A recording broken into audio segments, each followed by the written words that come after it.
Alright guys, what is up? It is Gnomes. I'm here in a game between Tweek and SakisSpeed. We have Tweek here in the bottom right hand side and SakisSpeed in the top left. Now, this should be a pretty easy win for SakisSpeed just because I did just check the ranking, and SakisSpeed I don't know how he is now. Actually, I can go look up what SakisSpeed is right now. Hold up, let's go see. I can't see it here, can I? By just hovering over this? No. Let's see, let's say I don't see his name, but I would generally put SakisSpeed like top 30 at least, right? Like if somewhere around, he's okay. He's not bad. He does some silly mistakes sometimes. He also plays some bad battle groups, but he's actually all right. And then we have Tweek, who I just looked at his ranking, and he's ranked 60. Also, and he has a 46% win rate, so he has a negative win rate actually. So generally, you can tell how good a player is by their percentage win rate. Not always, but generally. And if they have anything above, let's say 65, they're decent. Like you can have a good game against them. And then anything below 65, and they're like not amazing. You're gonna have a okay. Like if you play well, even if you have a bad battle group, you can win. And then everything over like 70, 75, you're like, okay, this is gonna be a hard game. Right? For example, like the top win rates, like Ice Titan, which was ranked 2, has a 75%, Moga Bait, 87%, Guitar Ape, 80%, Marcus, 74, Elves Rule, 69.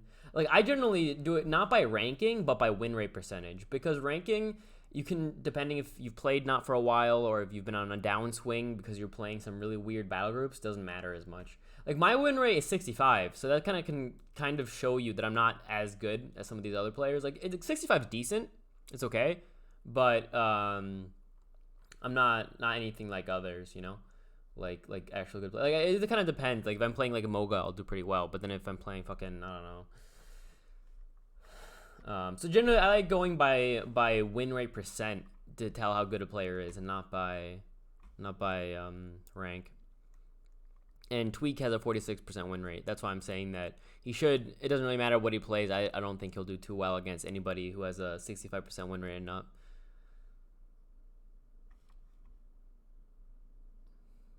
Yeah, it's actually like if I looked right now through the top 40 at the win percentages, they're actually like because I've played like everybody here. And there are some players where I'll see them in game and I'll be like, hey, I know this will be an easy game, or I might have to be afraid a little bit and have to try harder. Even if they are playing an easy, like a hard battle group for, to play. For example, Carnivore, let's see, Carnivore's battle, let's see, where is he? Carnivore has actually not an amazing win rate, only 68%, but he's definitely a player where, he can play bad battle groups well. I think his win rate should be more like 75. I don't know why it only has a 68% win rate. Like also what can happen is that if you played a lot when you were younger and then now you don't play as much now, you could be way better now than you used to be. And in my opinion, that's probably what happened to Carnivore. He must have played a lot back in the day and he didn't win as much. And now when he plays, he has a much higher win rate. But 68 is still around 70, right? Like if you put ranking of player, it'd be like 65 to 70 is like, you can have a good game against them and they can take a game off of good players if they are, playing well, or if they're playing a good battle group. Then around 70 to 75, I would say are quite good. Like those are the kind of the better players. And then everything over 75, you have to be pretty damn scared because they're either going to be always playing a good battle group, right? They're always going to be playing like, meta ice or whatever, or like for example, like they're gonna be playing good battle groups but are okay, or they're playing okay battle groups but are very good, right? And then anything over 80 are insane. Like Guitar Ape is insane, Moga Bait is insane. What is I wonder what Marcus has. Marcus 74 also. So yeah, he's also up there for sure. But yeah. Here's an example of some. For example, let's see. Vampiro. That's somebody who I play against, and I'm always like, I remember him from back in the day being really scary when I was younger, and now I see him, he's a 60% win rate, which is like, you can have an okay game, but generally it won't be that hard. Like, he can win once in a while, but he's not amazing. Booza, 54%. Anyway, let's get back to the game. So the game has started. Tweek versus SakisSpeed. Now, what do we have here? It looks like we have some type of Leos battle group versus IS. It's not collective. Generally, I would say this is collective. But because we do have this champion, and I would only ever see the Shock Toad in a collective, I wouldn't know when else you would play this champion. But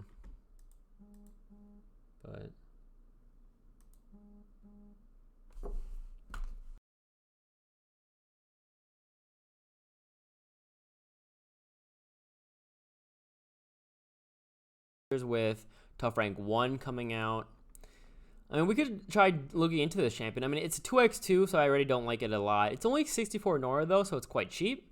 1-2 range is good. Good base health, 50 base health. I mean, it's fine. It already has Warbender, yeah. So 50 base health is fine. 1 defense is whatever. It's not, like, insane. If it was, like, 2 defense and, like, 55 base health and this Nora, then this would be pretty insane, right? But even like this, it's not so tanky that you're scared of it.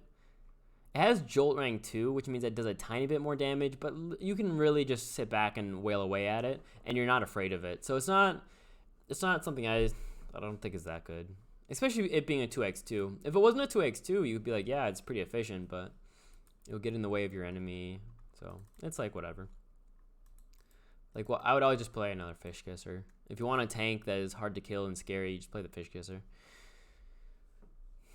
Or like a plethora of other champions you can play in FS for tanks. FS has a lot of good tanks.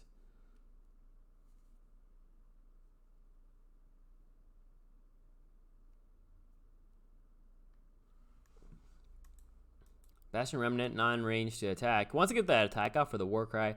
My idea for Tweek is he probably should just deploy if he can. Maybe try to go for this land cannon. The land cannon, if you kill it quickly, like if it can only hit once, then it's not very efficient, right? Like if you, let's say it hits once and then you're in this range, for example, then it's done 10 damage for 45 Nora. That's horrible, right? It's just not worth it. Because it's not even like a stun or anything. I guess it did cause you to attack it twice. That can be okay, but it won't really be worth it. But if it attacked anything more than once, then it's getting value, right? Because then not only do you maybe have to destroy the relic if it's in a font like this to get it back, but also it dealt, you know, anywhere of 20, 30, 40 damage.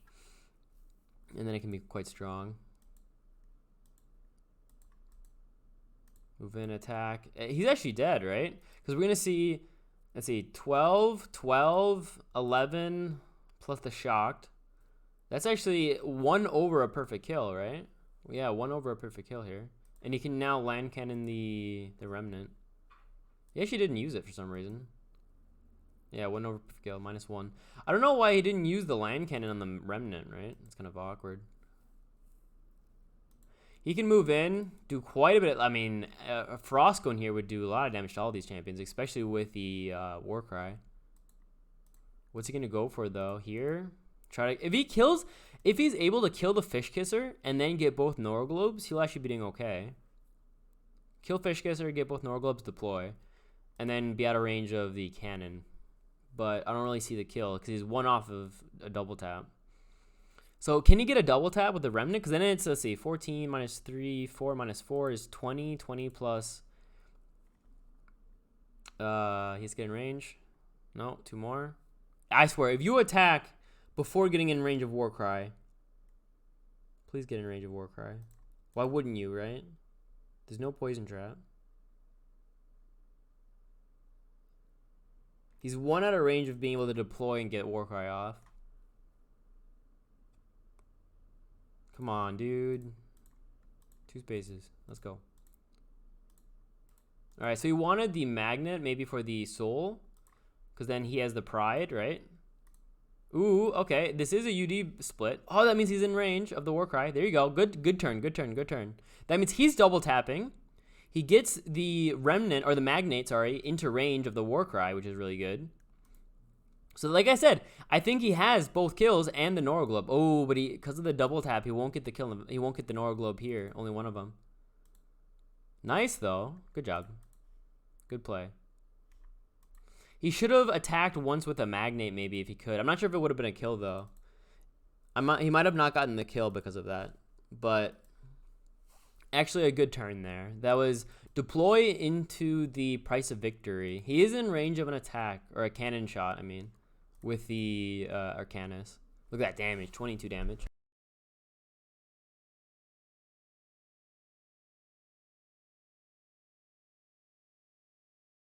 Flexes, so he can get this Norglobe though. But getting this Norglobe is so scary, right? Because also this is really weird in that it actually goes through evasive. So like I never understood that, to be honest. It's like it doesn't take like ranged, but this is not a ranged attack. I don't understand. Yeah, like getting this Norglobe is scary because then he's in tap range and look at this damage, 21 damage right now, and he's majestic, so he's just But he wants that Norglobe. Can he put a relic down? That would be good. That would actually be really good. Because he doesn't really want to... yeah, I don't like this play. I think he should have just gotten the font if he could. Get in the font and then just retreat here. Because look, he's taking 1 damage. Look at that. He's taking 0 damage. And now, okay, the Shock Toad can run away, I guess. Because otherwise, it's just the Shock Toad's dead to like these 2 taps here. 1, 2, 3. One more. There you go. So 1, 2, 3. I guess the cannon can still be hit once though, right? The remnant can hit the cannon, which will give the war cry. All right, there's the Swamp Guard Crusher with the lead the charge. So I would say the play would be, because you want the Scrapper as well, right? So you move him up, move everything up for the battle cry, and then deploy. Exactly. Good plays. So he's not playing bad. Tweek is not playing bad here. Good turns. And then, I mean, deploy would be ideal, but I'm not sure if he has the Nora, because he spent a lot of Nora last turn, right? 74 plus 45, or was it 40? I don't know, for the price of victory. So I don't know if he has the Nora here. Like, the only way he'd be able to deploy is if he had a Nora Globe, if he got one. Ooh, Flame Strike? Oh, he has Flame Strike up. That's a kill then. Wow, look at that damage. 23 damage. Look at that. Plus how much? 10. Plus 10 damage. So he's dead. He won't get the Nora Globe, though. Yeah, he won't get this one. He can't really go over there and get it in any way. And this Hippo can just go and grab it. But he gets the kill. And now it's 3-on-3, but it's Leos, right? Leos is just so strong. If you're even numbers with Leos, you're not happy. Because they're just so strong. In, like, in these, like, low counts.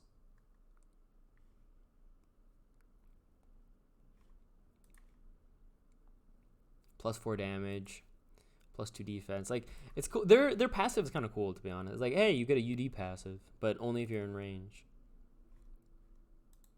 All of the half factions, so actually no, not all of them. I think 3 of them are extremely cool, and 1 of them is okay. Like Stitched, Leos, Kanan, all extremely cool, extremely unique with their passive. Only Tortons are kind of boring. Like, they have the Torton Shell, which is really cool. With the like, I guess you can count that as their passive, right? Just so that they all have Turtle. But it's just that the Torton's trade ability is kind of meh. But I guess all having Turtle is cool. Yeah, it's going to end turn. Like I said, he didn't have the Nora because he played a champion plus a spell last turn. And he's only on 1 font. And generally, Leos have very expensive champions. Like, if he was playing Moga, he obviously just deploys again. But he's not playing Moga, so I'm going to just chill.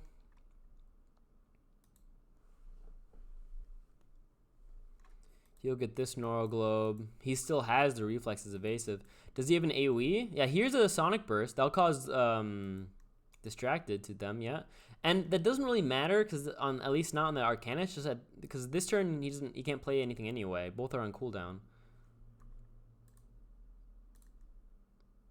Can he deploy? He might be able to deploy. He is full faction FS. So he just gained 6 Nora from the bonus and then plus the Nora from that Nora Globe. So there might be a deploy here, which would be smart. Oh, okay. He's going to try to attack these champions, right? He doesn't want to go for the Remnant. Remnant being the tank here.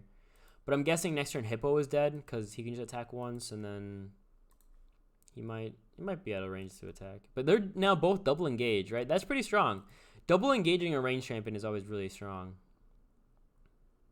So it's a good play for sure. Double engage here like this. But Can we? Now we will see a deploy, right? He didn't do anything last turn, so we should see a deploy here. And then maybe I kill him the hippo, and then maybe just try to keep these others alive. Something like that. Like move him here, attack, deploy, and kind of just start, you know, keep the remnant in the front. I mean, they're both kind of low. They're both at half health, so he might be dead next turn with like another knockback or something. I mean, there's not really that much damage here, only 12 and 12, but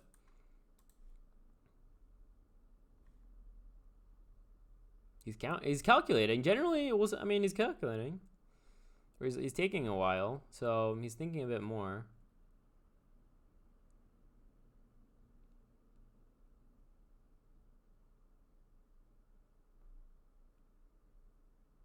Right, retreats. Gonna move forward here, I'm guessing. I mean, if he actually moves here, it's kind of bad because he won't be in the font. So he actually wants to be here, but now he's out of range of Battlecry. Not that it matters because he can't attack this turn anyway, so it's like whatever. Just loses AP a bit. But doesn't really matter that much.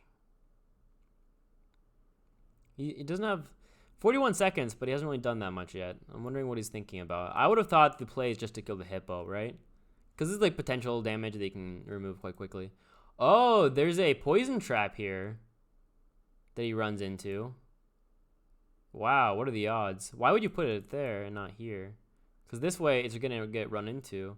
Because I guess he wanted to... Yeah, it is weird. Why did he put the poison trap there? Is that a heal? That's a heal. Wow, okay. And now you can just smack this once. Okay. And he has this in the font. Nice play. Look at that play. Really well done. Because now they're all together still. He's quite tanky. He's at 41 health. He got the heal off. And the Fire Ruby has to deal with the Fire Ruby, right? Like he has to put potential damage into it, or AP into it, right? So that's 2 hits that he has to put into this Fire Ruby because you can't just leave it there.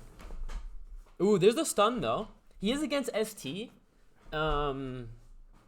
which means he'll have cleansing mist maybe, or sorry, cleansing storm. So that's double hit he has to do. Oh, he doesn't have the double hit. He doesn't have multi-attack, so he actually has to hit with 2 champions. Took 6 damage, boom. So yeah, that he just, you know, protected himself for 20 damage, pretty good. The stun was good, but now it's 4-on-3, and it's FS versus Leos, right? If he's able to just keep these champions alive, then Tweek is actually doing quite well.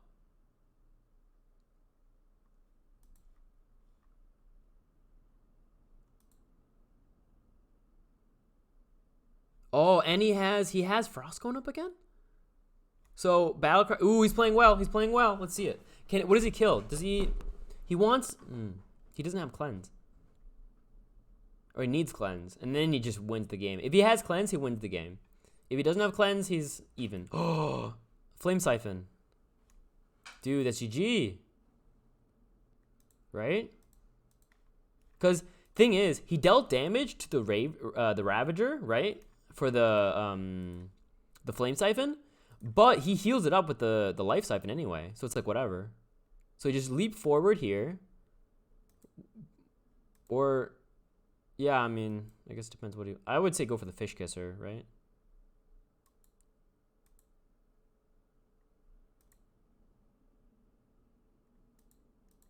So he's dead, and I think Fish Kisser... There you go. GG! Wow, really well played. I didn't think about that. I didn't think he would play so well. But yeah, Tweek did really well there. I think, now that I remember it though, I have to take back what I said, because I think I remember now, the reason Tweek is so low rated, or his percentage is so low, is not because he's bad, but it's because he plays bad battle groups.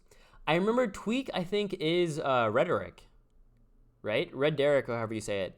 And he plays the worst battle groups. Like, he plays, like, I don't know, some weird-ass fire split with FSUD, you know? Or, like, he plays, like, Sonic amplification decks. Like, some weird, really off meta, like, really bad. Like, tier 4, you know?